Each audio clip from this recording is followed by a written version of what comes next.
Baudin Shah pronunció una vez un discurso sobre los principios y prácticas de los sufíes. Un hombre que se creía inteligente y que podría beneficiarse de sus críticas dijo: si este hombre dijera algo nuevo. Esa es mi única crítica.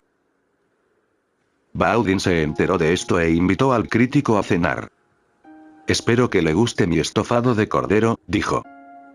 Cuando dio el primer bocado, el invitado se levantó de un salto y gritó: intenta envenenarme.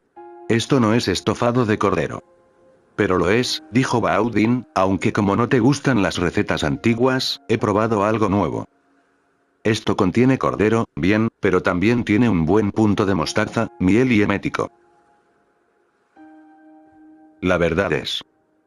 La verdad simplemente es. No es ni vieja ni nueva. Es eterna, no tiene ninguna referencia al tiempo, está más allá del tiempo. Ese es el significado de lo eterno. Eterno no significa para siempre, porque para siempre se refiere al tiempo, eterno no significa permanente, porque la permanencia se refiere al tiempo. Eterno simplemente significa atemporal. Es. La verdad nunca es pasado ni futuro. Solo conoce un tiempo, el presente. La verdad solo conoce un tiempo, el ahora, que no es tiempo en absoluto, pero es atemporalidad. Y la verdad solo conoce un espacio, el aquí, que no es espacio en absoluto, es la trascendencia del espacio. La verdad siempre es ahora aquí. La verdad no tiene historia. La historia pertenece al mundo de las mentiras. La política tiene historia, la religión no. Esto es lo primero que hay que entender, que la verdad no puede ser vieja ni nueva. Si la verdad puede ser nueva, un día se volverá vieja. Lo que es nuevo hoy, será viejo mañana. La verdad nunca es vieja, por lo tanto, nunca puede ser nueva. La verdad es equivalente a la existencia. En cierto modo, se podría decir que es tan antigua como las montañas y tan nueva como las gotas de rocío de esta mañana, pero eso es solo una forma de decirlo. Lo que se dice es que la verdad es eterna. Pero hay personas que se interesan mucho por lo antiguo. Se orientan hacia el pasado. Solo creen en algo si es muy antiguo. Cuanto más antiguo, piensan, mejor. Para ellos, todo lo antiguo es oro. Intentan demostrar que sus escrituras son las más antiguas del mundo, que su religión es la más antigua. Hay otro grupo de personas que piensan que lo nuevo siempre es mejor que lo viejo porque es nuevo. Es más evolucionado, más mejorado, más refinado. Estos son dos tipos de personas, ambas siguen sin ver la verdad. Una se centra en el pasado, la otra en el futuro, y la verdad existe ahora, ni en el pasado ni en el futuro.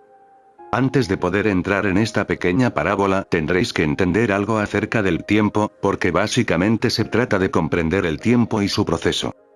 El tiempo se mueve horizontalmente del pasado al futuro.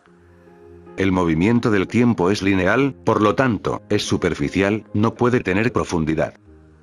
Un momento va seguido de otro momento, y así sucesivamente. Antes de que puedas captar el momento, ya ha pasado, así que no puedes adentrarte en la profundidad. No puedes sumergirte en el tiempo, solo puedes flotar, solo puedes nadar. Es muy tenue, no tiene profundidad. Es horizontal. La eternidad es vertical, se extiende hacia lo profundo y lo alto.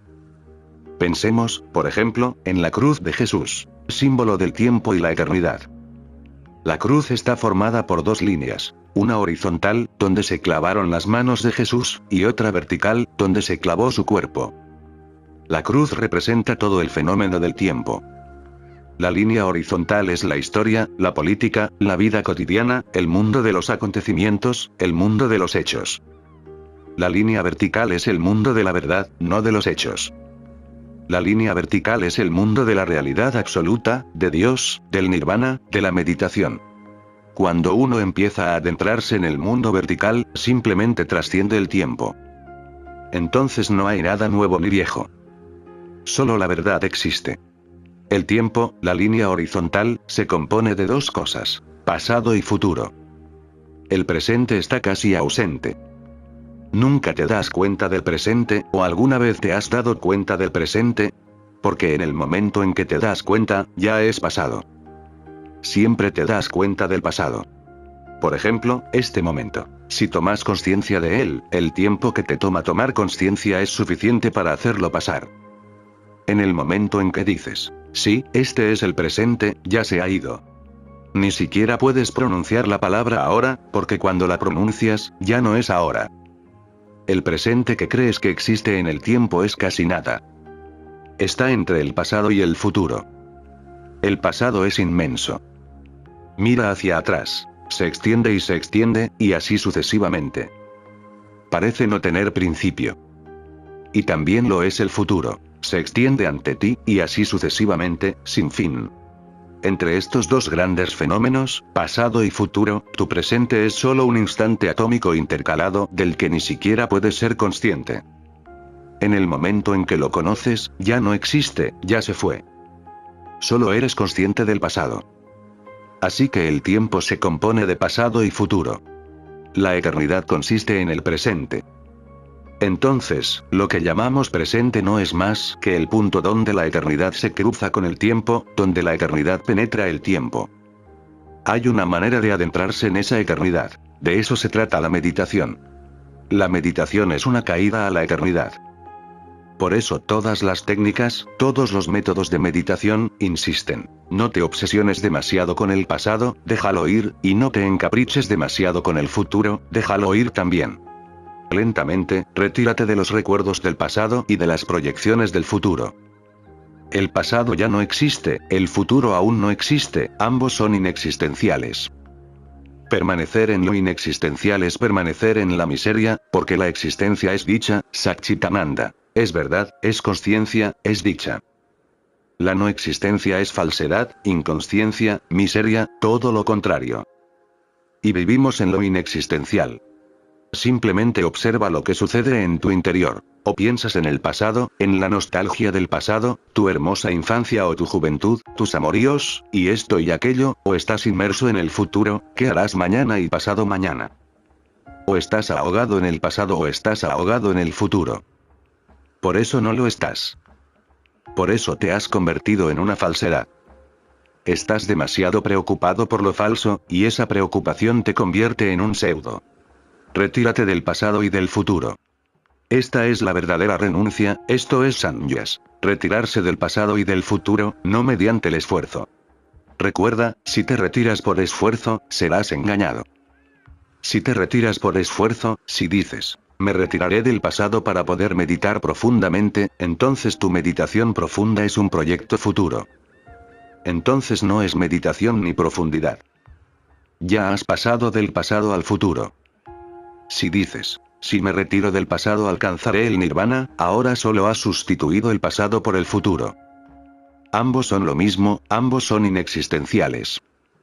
No hay diferencia alguna. Si te retiras de tu futuro, dices, no desearé el futuro porque tengo que alcanzar el nirvana, la iluminación, el satori. Pero esto es el futuro. No puedes retirarte mediante el esfuerzo, porque en el esfuerzo siempre estarás motivado. Habrá un deseo, habrá una meta.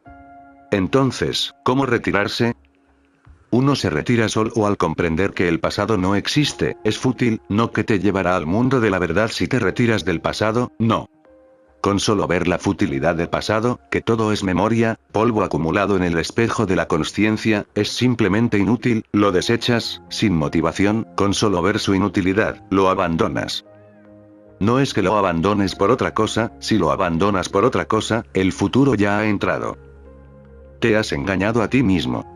Y cuando dejas caer tu pasado viendo su futilidad, ¿cómo puedes seguir viviendo en el futuro?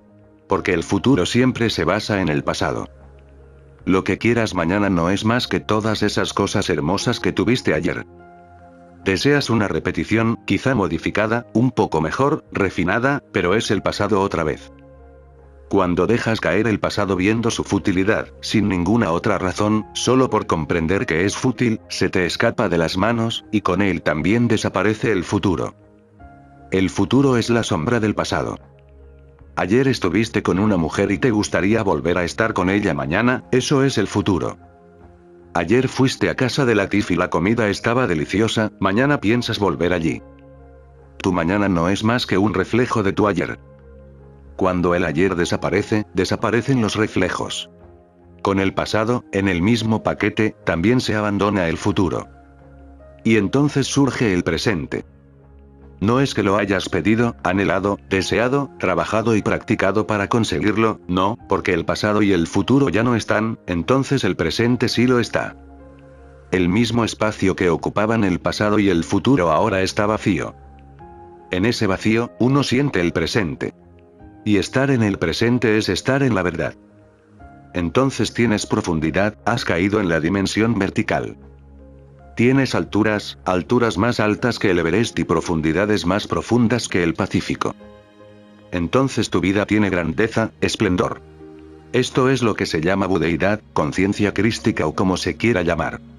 Hay personas que se orientan hacia el pasado, y otras que se orientan hacia el futuro, ambas siguen desapareciendo. El ortodoxo, el conformista, se orienta hacia el pasado, y el revolucionario, el rebelde, se orienta hacia el futuro, no hay diferencia alguna entre ellos. El ortodoxo cree que la edad de oro fue en el pasado, el jardín del Edén. El revolucionario, el supuesto comunista, el fascista, el socialista, cree que la edad de oro está por venir.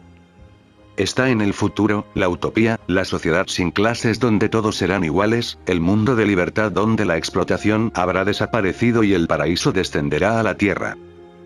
Pero el paraíso es ahora mismo, aquí. Cuidado con estas dos trampas.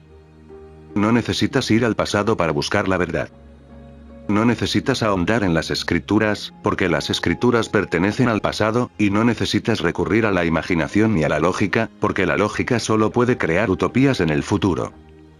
No necesitas ir a ninguna parte, ni al pasado ni al futuro. Simplemente tienes que estar aquí. Y la absoluta belleza del momento, y la absoluta bendición del momento. Y uno se transforma, no por hacer nada, sino simplemente por estar aquí. Permítete esta caída al presente cada vez más. Y tendrás miedo, porque en realidad es una caída. Te adentrarás en profundidades abismales, no hay fondo, y nos hemos acostumbrado a flotar en la superficie. Durante muchas vidas hemos estado nadando en la superficie, hemos olvidado la profundidad del océano, esta realidad. Así que, cuando empieces a caer en la profundidad, tendrás miedo, tendrás una experiencia muy profunda, aterradora y aterradora, entrarás en pánico. Ese es el momento en que necesitas que un maestro te diga, no te preocupes, no hay nada que se pueda perder, y lo que se puede perder no vale la pena conservarlo. Lo esencial permanecerá contigo, solo lo superfluo se irá, y es bueno que lo superfluo se vaya. El hombre consciente se convierte en el hombre de la esencia. La personalidad consiste en lo no esencial. Tu alma consiste en lo esencial, y lo esencial es inmortal. Lo no esencial es momentáneo, y nos aferramos a lo no esencial, por eso sufrimos, porque no podemos retenerlo. Desaparece tarde o temprano. Cualquier cosa que hagamos es inútil porque lo momentáneo no puede ser eterno. Tal como viene, se va. Es una ola, una onda, una burbuja, tarde o temprano desaparecerá. Por el momento parece tan hermosa, el sol se refleja en ella y un pequeño arco iris la rodea, pero es solo una pompa de jabón. Puedes jugar con ella, pero no te apegues a ella, si no, sufrirás. Y por eso la gente sufre, se apega a las pompas de jabón. Han dado diferentes nombres a las pompas de jabón. Algunos las llaman amor, otros dinero, otros poder, otros vida, prestigio, etc. Pero todas son pompas de jabón. En cualquier momento, desaparecerán y te dejarán sumido en la desesperación. Aferrarse a la personalidad es aferrarse a las pompas de jabón. Pero esta ha sido la actitud de sus supuestos pensadores a lo largo de los siglos. Unos dicen que lo viejo es oro, y cuanto más antiguo, mejor. Eso es lo que dicen los hindúes, que sus Vedas son las escrituras más antiguas. Eso dicen los jainistas, que su primer Tirthankara, Adinath, es el maestro más antiguo del mundo. Puede que sea así, pero no tiene nada que ver con la verdad. Tiene algo que ver con la historia, tiene algo que ver con el cuerpo y la personalidad de Adinath, pero no tiene nada que ver con su verdad interior, en absoluto. Justo el otro día, en los periódicos, leí la declaración de Morarji Desai sobre mí, que Rajneesh no puede compararse con Mahavira. ¿Por qué? ¿Cuál puede ser el problema? Mahavira es muy antiguo, han pasado 25 siglos. ¿Cómo puede compararse a Rajneesh con Mahavira? Pero hay que recordarle esto a Moraljí-Desai. Jesús dijo de Abraham: yo soy antes que Abraham fuese. Abraham precedió a Jesús por al menos 25 siglos, al igual que Mavirá me precedió a mí. Pero Jesús dice: yo soy antes que Abraham fuese. ¿Qué quiere decir? Moraljí-Desai se quedará perplejo. También digo: soy anterior a Mavirá. La diferencia entre Mavirá y yo es solo superficial, en la línea horizontal donde nos separan 25 siglos, pero en la vertical. Y es la vertical la que importa, no la horizontal. En la vertical, no somos dos. Eso es lo que Jesús dice: yo soy antes que Abraham. No dice que Jesús sea mayor que Abraham. Dice que esta realidad del yo soy, esta verdad del ser, es eterna. Existía incluso antes de Abraham. Pero quizás a Moraljí-Desai no le interesan Jesús ni Abraham. Tiene una mente hindú muy condicionada. Entonces le recordaré a un gran místico, Gorak. Gorak dice: mi maestro es mi hijo, el maestro de mi maestro es mi nieto, y el maestro del maestro de mi maestro es mi bisnieto. ¿Qué quiere decir Gorak? Está simplemente destruyendo la idea de la historia. El discípulo que dice ahora mi maestro es mi hijo está poniendo las cosas patas arriba. ¿Cómo puede Gorak ser el padre de su propio maestro? ¿Y cómo puede ser el abuelo del maestro de su propio maestro? Lo que dice es simplemente esto: que en el tiempo hay una secuencia, el padre precede al hijo, nunca de otra manera, pero en el mundo de la eternidad nada es precedido por nada, todo simplemente es. Allí, las distinciones de tiempo, desaparecen, solo una permanece. Moraljí-Desai se siente ofendido porque algunos de mis sannyasins lo conocieron y me compararon con Mavirá. Estaba muy enojado, dijo: no, no puedes comparar a Rajneesh con Mavirá. ¿Por qué? En esencia, solo hay una verdad. Hay muchas mentiras, pero la verdad es una. Hay muchas enfermedades, pero la salud es una. Mavirá se movió en lo vertical y desapareció como personalidad y se convirtió en la esencia, así le pasó a Mahoma, así le pasó a Bahá'u'lláh, así me ha pasado a mí. Y así le puede pasar a cualquiera que sea lo suficientemente valiente para dar el salto a lo vertical. En el momento en que das el salto a la vertical, la personalidad desaparece, ya no eres A, B, C. Entonces el sabor es el mismo, así como desde cualquier lugar que pruebes el océano, es el mismo sabor salado. El sabor de la verdad es uno. Es la misma verdad que probó Jesús, es la misma verdad que probaron Buda y Mavirá. Es la misma verdad que estoy probando y que tú puedes saborear. Y ese sabor no conoce tiempo ni distancias. Mis discípulos no se equivocaban. Cada maestro contiene a todos los maestros del pasado y a todos los maestros del futuro. Yo contengo a todos los maestros que han sido y a todos los maestros que serán, porque el sabor es el mismo. Cuando desapareces, cuando el ego ya no está y solo queda un cielo interior vacío, cuando las formas de las nubes han desaparecido en el cielo sin forma, ¿cómo puede haber diferencia alguna? Sí, las nubes son diferentes entre sí. Si observas el cielo, cada nube tiene una personalidad, una forma distinta. Incluso puedes buscar. Una nube parece un elefante, otra parece un camello, y así sucesivamente. Pero cuando todas las nubes han desaparecido, ¿has visto alguna vez alguna personalidad en el cielo? El cielo es impersonal, no tiene forma, color ni nombre. No puedes encontrar elefantes ni camellos en el cielo, está completamente vacío de toda forma. Ese es el estado de un maestro. Así que, ya sea que ocurra en este cuerpo, o 25 siglos antes, en el cuerpo de Mavirá, o 5000 años antes, en el cuerpo de Krishna, da igual. El cielo era tan informe en la época de Krishna como lo es en mi época, y siempre lo será. Solo las nubes son diferentes, pero estar nublado es no estar iluminado. Las personas no iluminadas no son comparables. Te sorprenderá saber esto. Las personas no iluminadas no son comparables. Todas son diferentes, porque son nubes. Una es el elefante, otra el camello, y así sucesivamente. Las personas no iluminadas no son comparables porque llevan máscaras, y cada una lleva una máscara diferente, esa es la personalidad. Lo no esencial es muy importante, y lo no esencial es diferente. Lo esencial no es diferente. Justo el otro día me encontré con una historia muy hermosa. Samuel Pinsky estaba de campamento cuando se quedó varado en un pequeño pueblo. Hambriento y sin dinero, intentó por todas partes conseguir algo de comer, pero siempre se topó con la hostilidad que los provincianos suelen mostrar a los judíos. Finalmente, tuvo la suerte de encontrar un pequeño circo, cuyo dueño era de su misma raza. Sammy solicitó trabajo inmediatamente, explicando que se moriría de hambre si no conseguía algo que hacer. El dueño del circo pensó un momento y luego dijo que uno de sus leones había muerto recientemente y que Sammy podría conseguir trabajo si pudiera meterse en la piel de un león y jugar a serlo. Así lo dispusieron. A Sammy lo cosieron en una piel de león y lo colocaron en una guarida con barrotes, expuesta a la vista de la multitud admiradora del circo. Todo iba bien hasta que una tarde se sobresaltó al ver un enorme tigre de Bengala bajando corriendo por el conducto que conducía a su jaula. Sammy echó a correr. Corría a gatas alrededor de la gran jaula, con el tigre persiguiéndolo de cerca. Finalmente, agotadas sus últimas fuerzas, el aterrorizado israelita cayó de rodillas, juntó las manos y comenzó una oración hebrea. Shema Israel Adonai Eloheinu Adonai Echad. Escucha, Israel, el Señor tu Dios es uno. El tigre de Bengala se detuvo de inmediato y respondió con la antífona. Baruch Shem Kavod Adonai Malcho Leolam Boed. Bendito sea el nombre de su gloria por los siglos de los siglos. Oye, judío. Exclamó Sammy, arrancándose la cabeza de león.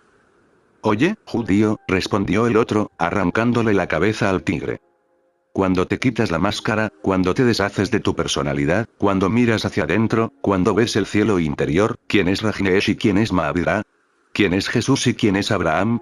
Entonces, ¿quién es Gorak y quién es Adinat? Todos han desaparecido, es la única verdad. Pero hay personas demasiado adictas al pasado. La adoración al pasado es una de las cosas más tóxicas del mundo. No te permite estar aquí y ahora. Y hay otros también.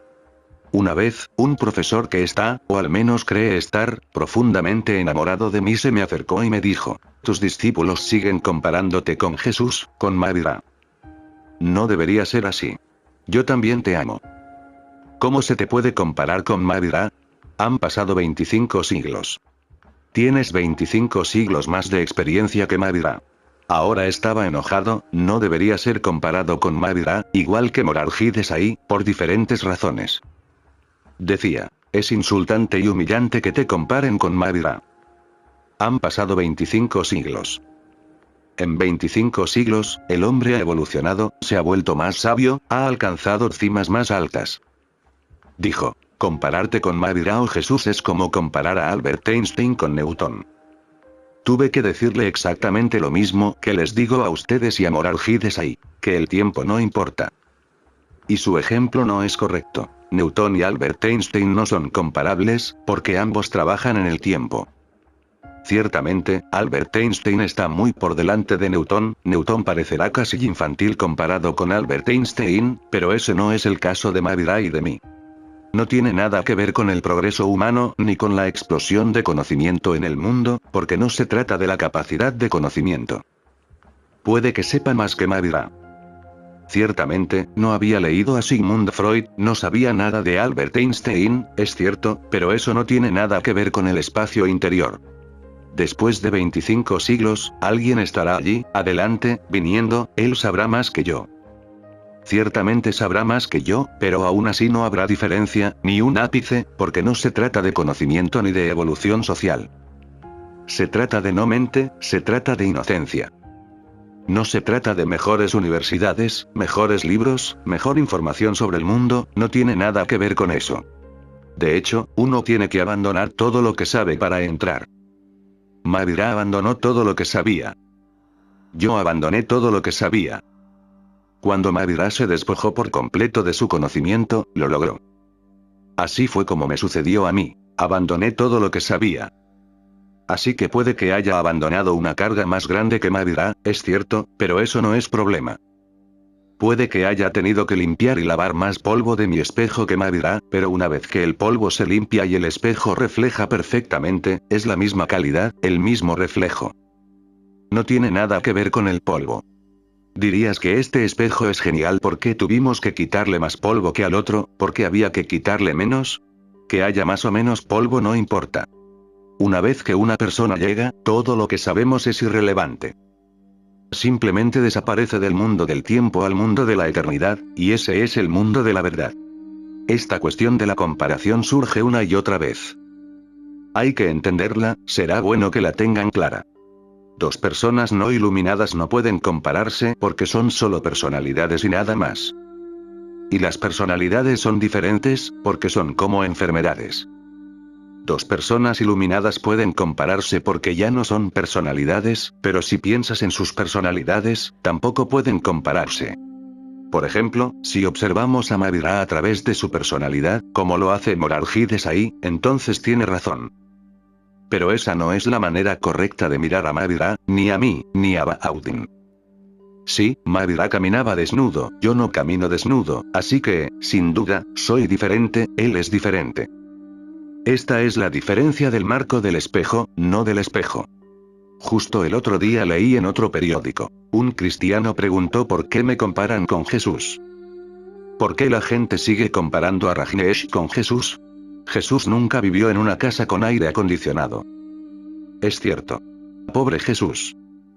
Pero esa no es la cuestión en absoluto. Jesús comía carne, yo no como carne. Jesús bebía alcohol, yo no bebo alcohol. ¿Crees que comer carne y beber alcohol es un pecado menor que vivir en una habitación con aire acondicionado? No creo que vivir en una habitación con aire acondicionado sea pecado. Nunca he encontrado ninguna escritura al respecto. Ciertamente, si miras a través de la personalidad, yo soy una persona diferente y Jesús es diferente. Krishna tuvo 16.000 esposas. Pobre hombre. Imagínense cuánto debió sufrir. Una sola esposa basta para crear el infierno. 16.000 esposas. Ciertamente tengo una personalidad diferente a la de Krishna, pero la personalidad no es lo esencial. Es solo el marco exterior del espejo.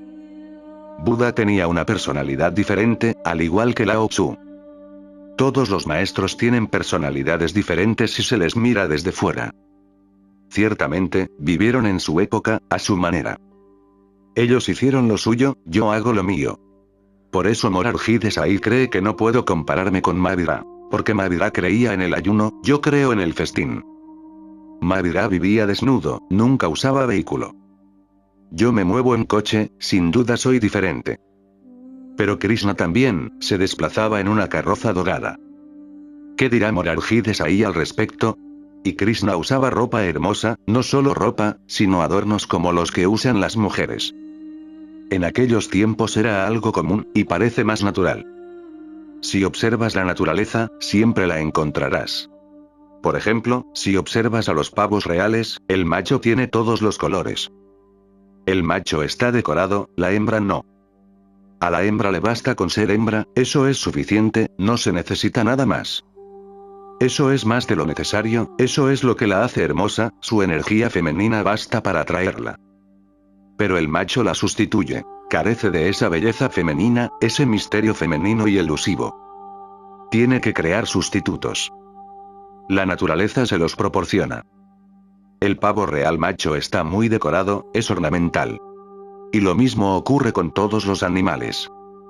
Cuando oyes el canto del cuco en el mango, es el cuco macho, cuyo canto es tan dulce. Es un sustituto. Lo puedes ver por todas partes. En aquellos tiempos, en la época de Krishna, el hombre también se adornaba. Adornos, todo tipo de ropa hermosa, diseños coloridos. Ahora, si de repente Krishna aparecía frente al diamante azul, la policía lo detenía. Parece un hippie loco. ¿Qué hace aquí? Las personalidades son diferentes, y eso es bueno, perfectamente bueno. Krishna tuvo que vivir en su época, yo tengo que vivir en la mía. Usaba adornos, ese era el fenómeno universal. Era natural, apropiado, armonizaba con el contexto de su vida. Jesús vivió a su manera, yo tengo que vivir a la mía. No soy la imitación de nadie. No estoy aquí imitando a Cristo, Krishna, Buda ni Mahavira. Vivo a mi manera. Tengo que cantar mi canción. Así que si escuchas las canciones, solo la letra, serán diferentes, y entonces no se pueden comparar, y eso es cierto, pero si escuchas la fuente silenciosa de las canciones, si profundizas en la música de las canciones, en su ritmo, entonces encontrarás el mismo ritmo, la misma música, la misma melodía. Las palabras son diferentes. Krishna hablaba en sánscrito, Mahavira hablaba en prácrito, Buda hablaba en pali, Jesús hablaba en arameo. Ahora bien, yo no puedo hablar en arameo ni en pali. Eso carecería completamente de sentido. Incluso si pudiera hablar, ¿con quién hablaría? ¿Qué sentido tendría? Hablo el lenguaje que se puede entender y hablo con metáforas que se pueden entender. En ese sentido, si observas la personalidad, la forma, de cierto maestro, ningún maestro puede compararse con nadie más, porque las personalidades no se pueden comparar. Pero si observas lo más profundo, no la circunferencia, sino el centro del ciclón, entonces todos los maestros son uno. Josu le preguntó a su maestro Nansen, ¿el camino, qué es? Nansen dijo, es la mente de todos los días. Josu dijo, uno debería entonces aspirar a esto, ¿no? Nansen dijo, en el momento en que apuntas a algo, ya lo has fallado. Josu dijo, si no me propongo alcanzarlo, ¿cómo puedo conocer el camino? Nansen dijo, el camino no tiene nada que ver con saber o no saber. Saber es percibir, pero a ciegas. No saber es simplemente vacío. Si ya has alcanzado el camino sin objetivo, es como el espacio, un vacío absoluto. No puedes forzarlo ni en un sentido ni en otro. En ese instante, Josu despertó al profundo significado. Su mente era como la brillante luna llena. De repente, él mismo se convirtió en ese espacio, en ese vacío claro y vacío. Mírame y encontrarás el mismo sabor que encontraron los discípulos de Mahavira. Pero el sabor de un maestro solo está disponible para los discípulos. Morarji Desai no puede tenerlo. No lo merece. Solo un discípulo es digno de participar del ser del maestro. Solo los discípulos pueden comprender lo que es el maestro. Jesús era conocido por sus discípulos, otros lo crucificaron. Los demás eran millones y los discípulos eran pocos. ¿Acaso esas otras personas no podían ver que él era el Hijo de Dios? Si lo hubieran visto, ¿les habría sido posible crucificarlo? No podían ver nada, estaban completamente ciegos. Solo unos pocos discípulos eran conscientes de algo que había entrado en Jesús desde el más allá, pero solo unos pocos lo eran. Y se sorprenderán, si Morarji Desai hubiera estado allí, no se habría dado cuenta, porque la gente de entonces se comportaba igual que conmigo hoy. Los políticos estaban en contra de Jesús. Fue crucificado por la conspiración de políticos y sacerdotes. Los profesores y los eruditos estaban en contra de Jesús, los grandes rabinos estaban en contra de él, la gente llamada virtuosa estaba en contra de él. Resulta realmente paradójico que una prostituta como María Magdalena lo comprendiera. Lo comprendían pescadores, leñadores, aldeanos, gente inocente, y los rabinos, y los profesores, y los sacerdotes, y los políticos. No veían nada en él. Solo veían algún tipo de peligro. Solo veían que la existencia de este hombre podía ser el comienzo de una rebelión, era mejor acabar con este hombre, era mejor destruirlo, así que la semilla fue destruida. De lo contrario, este hombre traería el caos. Eso es lo que ven de nuevo en mí. De hecho, han empezado a tener miedo. Hace apenas unos días, les dije que podría llegar el día en que mis sannyasins tengan que pasar a la clandestinidad. Simplemente quería decir que pueden pasar a la clandestinidad fácilmente si no visten de naranja ni llevan el mala.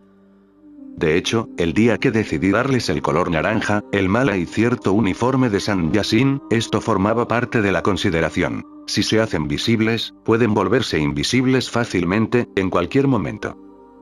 Ese es el secreto de volverse invisible. Si te mueves en naranja, eres un sannyasin visible. Pasar a la clandestinidad será muy sencillo. Simplemente no te mueves en naranja, y estás bajo tierra. Ahora, desde Delhi, la policía de Poona ha recibido una nota para investigar a fondo este asunto. ¿Qué quiere decir con mis sannyasins tendrán que pasar a la clandestinidad? Son unos estúpidos. Y si los llamo estúpidos, se enfadan muchísimo. Creen que los estoy calumniando, que los estoy insultando. Simplemente estoy constatando un hecho. La señora Vandergeld llevó a su pequinés al veterinario. Algo le pasa a Fido, le dijo al veterinario. Ayer le di un hueso sabroso para morder, pero lo rechazó. Esta mañana intenté darle un trozo de solomillo a la parrilla, pero simplemente lo rechazó. Y esta tarde lo puse junto a una linda pequinés hembra, pero mi Fido simplemente la miró con desdén. El veterinario levantó la vista del perro y negó con la cabeza. No le pasa nada a su perro, señora. Le dijo, es un estúpido. Ahora bien, ¿qué se puede hacer? Hay que decir los hechos tal como son. Los políticos siempre han sido estúpidos, esto no es nada nuevo. Si no, ¿por qué deberían ser políticos? Habrían sido poetas, místicos, pintores, músicos, bailarines. Pero cuando una persona no puede ser nada, cuando no tiene talento ni inteligencia, la última posibilidad es convertirse en político, porque en política, la estupidez es una ventaja. Cuanto más estúpido seas, más posibilidades tienes de llegar a la cima, porque para llegar a la cima se necesita arrogancia, violencia. Se necesita insensibilidad, odio, celos y ambición. Y se necesita una absoluta falta de inteligencia. De lo contrario, ¿a quién le interesaría simplemente ascender? La vida tiene mucho más que ofrecer. Sentarse bajo un árbol y tocar la flauta es mucho más satisfactorio que ser presidente de un país. Estar enamorado de una mujer o de un hombre es mucho más satisfactorio que poseer todas las riquezas del mundo y todo el poder que éstas pueden otorgar. Cuando Alejandro Magno llegó a la India y conquistó las provincias fronterizas, se sorprendió al ver que la gente estaba tan contenta, tan feliz. No podía creer lo que veía. Había tal orden, y parecía no haber ninguna imposición sobre ellos. Le preguntó al rey a quien había conquistado y derrotado. De hecho, el rey fue derrotado porque nunca se había preparado para la guerra. Había dedicado toda su energía a la paz. Era un país hermoso, y la gente estaba feliz, y la gente seguía cantando y bailando, y la gente estaba agradecida a Dios. Nunca pensaron que alguien los iba a conquistar. ¿Para qué? De hecho, no opusieron resistencia a Alejandro Magno. La gente no estaba preparada en absoluto, simplemente les sorprendió la idea de que alguien hubiera iniciado un gran movimiento, una lucha para conquistar el mundo entero. Estaban desconcertados. ¿Para qué? Incluso Alejandro quedó perplejo y sorprendido al ver la paz, la satisfacción y la alegría. Incluso cuando el pueblo fue derrotado, no hubo nada, como si nada hubiera pasado. Las cosas siguieron como estaban, como si nada hubiera pasado. Le preguntó al rey, ¿cómo has logrado esta orden? Y no veo muchos militares, ni mucha policía, no veo mucha maquinaria gubernamental. Y la gente vive con tanto amor y hermandad. ¿Cómo lo has logrado? El rey dijo, no tiene nada que ver conmigo. Mi primer ministro es un místico. Es su trabajo. ¿Dónde está tu primer ministro? Dijo Alexander. Me gustaría verlo, hablar con él, aprender algo de él. Quisiera que mi país también estuviera en ese orden, en esa disciplina interior. Me he enamorado de esta gracia que veo por todas partes. Aunque estés derrotado, no veo tristeza. Como si yo no significara nada. El rey dijo, pero el primer ministro ahora se ha convertido en San Yasin, se ha mudado a las montañas. Puede que sea difícil encontrarlo. Pero Alejandro insistió, así que enviaron mensajeros, pero los mensajeros regresaron diciendo, ese anciano ha dicho que no le interesa presumir ante ningún Alejandro, ante ningún gran rey y conquistador, porque la sola idea de conquistar a otros es una tontería. No me interesa ir. Simplemente ve y dile que no creo que sea digno ni siquiera de recibir consejos. La mente entera del político no es otra cosa que ambición, y la ambición es violenta, la ambición es asesina. Es la ambición la que ha convertido toda la tierra en un infierno. Morarji Desai también cree que lo estoy calumniando, que lo estoy insultando. No es así. No tengo nada que ver con Morarji Desai. Cuando digo algo contra un político, lo digo contra los políticos en sí. No tiene nada que ver con la persona. Ahora esta pequeña historia. Bauddin Shah pronunció una vez un discurso sobre los principios y prácticas de los sufíes. Un hombre que se creía inteligente y que podría beneficiarse de sus críticas dijo, si este hombre dijera algo nuevo. Esa es mi única crítica.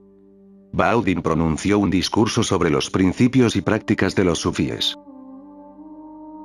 Solo hay un principio y una sola práctica. ¿Cuál es este principio? El principio es que solo existe Dios. No hay más Dios que Dios. Ese es el principio, esa es la semilla misma del sufismo. Solo Dios existe, en millones de formas. Las formas son diferentes, las personalidades son diferentes, pero en el fondo, si buscas en lo más profundo, siempre encontrarás a Dios y nada más. Así que este es el principio fundamental, todos los demás principios son secundarios. Esta es la piedra angular del templo del sufismo. Dios existe. Y Dios no puede ser nuevo ni viejo. No se pueden usar palabras como era para referirse a Dios, no se puede decir Dios era ni Dios será. Solo se puede usar un tiempo verbal, el presente, para Dios. Dios es. Dios siempre es, entonces, ¿cómo puede ser nuevo o viejo? Sí, las expresiones pueden ser viejas, pero no la verdad expresada. Las botellas pueden ser nuevas, pero no el vino. Lo que digo es solo una botella nueva para el vino eterno. Eso es lo que decía Baudin. Pero siempre se puede criticar, y la crítica puede tener dos posibilidades. Una es decir, esto es algo nuevo. Hay personas para quienes es suficiente crítica decir, esto es algo nuevo. Nuevo significa incorrecto, porque si fuera verdad, otros lo habrían descubierto antes. ¿Cómo esperó tanto? Si es nuevo, debe ser incorrecto. ¿Por qué no está en los Vedas? ¿Por qué Jesús no dijo nada al respecto? ¿Por qué Buda guardó silencio al respecto? Si eran conocedores, debieron saberlo, así que, si no está ahí, entonces algo anda mal. Esta es una crítica. La gente que siempre prefiere lo antiguo, para quienes si algo es antiguo, es inevitablemente correcto, como si solo Jesús fuera viejo y Judas no, como si solo Rama fuera viejo y Ramana no, como si solo Krishna fuera viejo y no quienes se oponían a él. Son igual de viejos, así que el simple hecho de que algo sea antiguo no significa que sea correcto. Y luego está el otro partido, este hombre debe haber pertenecido al otro partido. Dice que solo hay una crítica. Ojalá este hombre dijera algo nuevo. Esa es mi única crítica. Dice, solo estás diciendo cosas viejas que todo el mundo sabe. No hay necesidad de hablar de cosas viejas, diciendo, Dios es, la verdad es eterna. Esto se ha dicho tantas veces. ¿Para qué repetirlo? Di algo nuevo. Si tienes algo nuevo que decir, dilo. No se trata de decirlo, no se trata de repetirlo. Baudin no repite a Mahoma. Lo que dice es su propia experiencia. Ahora bien, ¿qué puede hacer si su experiencia y la de Mahoma coinciden? Lo que digo no es una repetición de Buda ni de Mahavira. Lo digo por experiencia propia, con autoridad propia. Es mi experiencia, en ese sentido, es nueva. ¿Pero qué puedo hacer? Ha sido también la experiencia de todos los Budas, así que, en cierto sentido, es tan antigua como las montañas y tan nueva como la gota de rocío sobre las hojas de la hierba al amanecer. Esta es la paradoja de la verdad, que cada uno tiene que conocerla por sí mismo, entonces es nueva, pero es la misma verdad. Buda fue al mar, lo probó y dijo, es salado. Después de 25 siglos, fui al mar, lo probé y dije, es salado. Ahora la pregunta ¿es lo que digo solo una repetición de Buda? Si no hubiera ido al mar y solo hubiera leído las escrituras, habría repetido como un loro que el sabor del mar es salado porque Buda lo dice, y confío en él, debe estar diciendo lo correcto, ¿quién se molesta en ir al océano? Cuando Buda lo haya dicho, estará terminado, será decisivo para siempre, entonces habría sido una repetición. Pero fui al mar, probé el mar y descubrí que es salado. ¿Qué debo hacer ahora? Solo porque Buda también dijo que es salado, no debería decir que es salado porque la gente pensará que es una repetición. Pero entonces mentiría. ¿Debería decir que es dulce? Sería falso. Debo ser sincero, así que debo decir dos cosas. Una, que lo he probado yo mismo, y la segunda, que ahora soy testigo de que Buda tenía razón. No lo digo con la autoridad de Buda, sino con la mía propia. De hecho, le estoy dando a Buda un testimonio, un testigo presencial, de que todo lo que dijo hace 25 siglos era cierto, era correcto.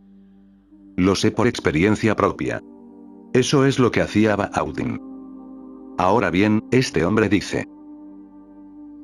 Se creía inteligente, y la gente inteligente, o al menos quienes se creen inteligentes, casi siempre son estúpidos. Solo los estúpidos se creen inteligentes. Una persona verdaderamente inteligente no es lista. Si tienes inteligencia, ¿qué necesidad tienes de serlo? tu propia vida demuestra tu inteligencia. La persona lista intenta demostrar que lo es, y solo quien no lo es intenta demostrarlo. Recuérdalo. Solo la persona fea intenta demostrar que es hermosa, y solo el ignorante intenta demostrar su conocimiento. El hombre que sabe nunca intenta mostrarlo. Otros lo ven, sucede por sí solo. Cuando llega la primavera y los árboles florecen, no anuncian, ven a ver. Pero su perfume se esparce por los vientos, la gente empieza a venir. Y si la gente no viene, porque están tan ciegos, han perdido toda sensibilidad, al menos vendrán las abejas, las mariposas, los pájaros, y eso es suficiente. Pero vienen por sí solos. Cuando el perfume se libera, la gente empieza a venir. No hay necesidad de presumir. Quien intenta ser inteligente simplemente demuestra que no lo es. Tiene miedo, si no lo demuestra, lo atraparán. Si no demuestra su conocimiento, lo atraparán. La gente podría descubrir que es ignorante. Para que lo descubran, tiene que armar mucho ruido. Morarji Desai fue entrevistado en la BBC hace unos días, y el entrevistador le hizo una pregunta muy relevante, también significativa. ¿Hablas tanto de moralidad, por qué no diriges tu país moralmente? Morarji Desai dijo enojado. ¿Entonces qué estoy haciendo? Estoy liderando mi país política y moralmente, tanto. ¿Pretende decir que debería dejar mi cargo de primer ministro y dirigir el país solo moralmente? ¿Se cree muy inteligente? Nadie me ha hecho esa pregunta. ¿Se cree muy inteligente? Ahora bien, el hombre no había preguntado nada malo. Era una pregunta relevante. Si uno habla demasiado de moral, ¿por qué no se convierte en un maestro de moral? ¿Por qué pierde el tiempo siendo primer ministro? Entonces, dirija el país con moral. ¿Por qué? ¿Qué tiene que ver un político con la moral? El político está destinado a ser inmoral. La inmoralidad es una estrategia para el político, y también la moral. Habla de moralidad para ocultar todas las prácticas inmorales que realiza. La moralidad, lo que se dice de ella y la religión son solo un camuflaje. El hombre había hecho una pregunta relevante, pero Morarji se molestó mucho. Y esa no es la forma correcta de responder. ¿Te crees muy inteligente? Nadie me ha hecho una pregunta así hasta ahora. Y mi sensación es que el hombre era realmente inteligente. Simplemente dijo gracias y dio por terminada la entrevista. Debió de ser muy inteligente. Ya no tenía sentido continuar. Ya no tenía sentido. Pero ¿por qué Morarji Desai se abalanzó sobre el pobre hombre y le dijo, ¿crees que eres muy inteligente? Eso era lo que intentaba demostrar, que era muy inteligente, muy astuto. La persona verdaderamente inteligente no intenta demostrar que es lista o astuta. Es lista, así que no hay necesidad de demostrarlo. Ni siquiera es consciente de ello, es inconscientemente inteligente. La inteligencia es un sustituto plástico de la verdadera inteligencia. Este hombre que se creía inteligente y que podía beneficiarse de sus críticas dijo, si este hombre dijera algo nuevo. Esa es mi única crítica. Ahora bien, debe haber sido un creyente en lo nuevo es correcto. Si algo es nuevo, entonces está obligado a ser correcto. Ese es otro extremo de la misma estupidez. Un extremo es, si algo es viejo, entonces está obligado a ser correcto, el otro extremo de la misma estupidez es que si algo es nuevo, entonces está obligado a ser correcto. Lo correcto no tiene nada que ver con lo viejo y lo nuevo. Lo correcto es correcto, sea viejo o nuevo, no importa. No le añade nada. Baudin se enteró de esto e invitó al crítico a cenar. Esa era su manera de crear una situación. Espero que apruebe mi estofado de cordero, dijo. Cuando hubo tomado el primer bocado, el invitado saltó y gritó, «¿Intentas envenenarme? Esto no es estofado de cordero». «Pero lo es», dijo Baudin, «aunque como no te gustan las recetas antiguas, he probado algo nuevo». Esto contiene cordero, bien, pero también tiene un buen punto de mostaza, miel y emético. Esta era la manera de enseñar de Baudin. Ahora bien, Buda no habría hecho esto, tampoco Mahavira. Este es el estilo de Baudin. Quiere crear una situación real. Tiene una mente muy científica. Quiere martillar la verdad mientras la situación está candente. No cree en las palabras, cree en la experimentación pragmática. Es muy empírico. En lugar de refutar al hombre verbalmente, lo refuta de una manera muy realista. Ahora le ha demostrado su estupidez sin decirle una palabra. Ahora la situación es tal que el hombre no puede discutir. Por el solo hecho de ser nuevo, nada se vuelve significativo, y por el solo hecho de ser viejo, nada se vuelve malo tampoco. Baudin dice, ¿qué puedo hacer? Si le agregara algo propio a mis afirmaciones de la verdad solo para renovarlas, sería como este guiso. Contiene cordero, sí, pero también una buena pizca de mostaza, miel y emético. Sería venenoso, no sería nutritivo. El hombre ha existido durante siglos, la verdad se ha descubierto una y otra vez. Muchas personas han alcanzado la luz suprema, la han expresado a su manera. Sus lenguajes son diferentes, pero su mensaje es el mismo. Es como cuando unas personas van a ver la puesta de sol. Uno es pintor, la pinta. Queda fascinado por la belleza de la puesta de sol. Inmediatamente se pone a trabajar, se pierde en su pintura, se olvida de todo, tiene que pintar la puesta de sol. Ha conmovido todo su corazón. Esa es su forma de expresarlo. Otro hombre, al ver la misma puesta de sol, puede simplemente sentarse en silencio y observarla. También está fascinado, pero entra en una profunda meditación. Se puede ver la gracia en el rostro del hombre. Se puede ver que no es solo que el sol se esté poniendo, sino que algo también está desapareciendo en él. Quizás sea el ego lo que se está desvaneciendo. Ha caído en una profunda armonía con la puesta de sol, ya no está separado, es parte de ella, parte de toda la escena. Ha desaparecido como espectador, se ha fundido en ella. Y el tercero puede empezar a tocar su flauta, la puesta de sol se ha convertido en una canción para él. Y el cuarto puede empezar a bailar. El mensaje es el mismo, pero los medios son muy diferentes. Ahora bien, si más adelante llegas a escuchar una grabación de la flauta, y ves la película del bailarín, y ves la pintura del pintor, y ves una fotografía del meditador, ¿serás capaz de reconocer que el origen de todo fue una puesta de sol?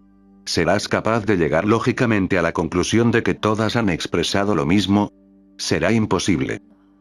Lógicamente es imposible, porque ¿qué relación podrás encontrar entre la flauta y la pintura? ¿Qué relación hay entre el sonido y el color? ¿Cómo deducirás que estos colores representan lo mismo que estos sonidos? ¿Y cómo podrás ver que un hombre empezó a bailar y otro se quedó tan silencioso que parecía una estatua? ¿Cómo puede la misma puesta de sol suscitar manifestaciones tan diferentes? Aún así, era la misma puesta de sol. Creó la danza en Krishna, convirtió a Buda en una estatua de mármol, hizo que Jesús lo sacrificara todo, hizo que Mahavira se desnudara, en la más absoluta inocencia de un niño. Diferentes manifestaciones, pero la fuente es la misma. Pero ¿cómo puedes deducirlo lógicamente?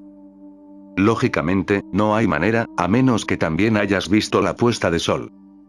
Si has visto la puesta de sol, entonces podrás comprender que la danza, la canción de la flauta, la pintura y el hombre meditando usan lenguajes diferentes, porque tienen talento en idiomas diferentes, porque conocen diferentes formas de expresión, pero la experiencia que ha desencadenado esas diferentes manifestaciones proviene de la misma fuente, la misma puesta de sol. Baudin habla a su manera, pero la verdad sigue siendo la misma. La verdad es eterna. La verdad existe. La verdad simplemente existe. Nunca es nueva, nunca es vieja, o es tan vieja como las montañas y tan nueva como las gotas de rocío sobre las hojas de la hierba al sol naciente. Es ambas cosas y no es ninguna, es ambas y más allá. Pero no puedes llegar a esta conclusión solo pensando, tendrás que pasar a la experiencia. La verdad debe convertirse en un fenómeno existencial para ti. Tienes que vivirla. Solo viviéndola podrás conocerla, no al revés, no conociéndola podrás vivirla, no. Eso es lo que se les ha dicho tradicionalmente. Conozcan la verdad para poder practicarla y vivirla. Eso es un completo disparate. Vive la verdad para poder conocerla. Vivir es lo primero, experimentar es lo primero, y entonces la sombra también se posa sobre su inteligencia, y ésta puede comprenderla. Por eso Baudin creó esta situación, de lo contrario habría sido una discusión innecesaria. Este es su camino. Cada maestro tiene su camino, pero la verdad es la misma por siempre y para siempre. Un monje preguntó, cuando desee convertirme en un Buda, ¿qué hará entonces? Josu dijo, te has propuesto una tarea bastante difícil, ¿no? El monje dijo, cuando no hay esfuerzo, ¿qué ocurre entonces? Josu dijo, entonces ya eres un Buda. Eres la verdad. No necesitas saberlo, tienes que escucharla en silencio en tu mundo interior. Tienes que aquietarte, calmarte y quedarte quieto, y de repente la verdad surge en ti. La verdad ya existe. Una vez le preguntaron a Josu sobre la persona santa, la persona purificada. Respondió: no hay lugar en mi casa para semejante sinvergüenza. ¿Por qué debería uno ser más puro de lo que es originalmente? Y además, nadie puede ser puro o impuro por dentro. Luego le preguntaron: ¿quién es Josu? Dijo: un rústico. Y eso es lo que era, un campesino chino. Y luego le preguntaron: entonces, ¿quién es el Buda? Él se rió, señaló el campo y dijo: el hombre que conduce sus bueyes, es él. Son divinos, son Budas. Lo han olvidado, eso es todo. Hay que recordarlo. Basta con recordarlo. No hay que lograr nada, ya lo son. La verdad es su ser mismo, así que no hay que alcanzarla. Han caído en una especie de sueño. Despierta, y la conocerás, y no la conocerás como un objeto, sino como tu propia subjetividad. Soren Kierkegaard dice: la verdad es subjetividad. Y tiene razón. La verdad es tu esencia más íntima. Y ese es el único principio de los sufíes. Solo la verdad es, o solo Dios es. ¿Y cómo practicarlo? Pues también hay una sola práctica: el zikr, recordar. Sal de tu sueño. Recuerda. Suficiente por hoy.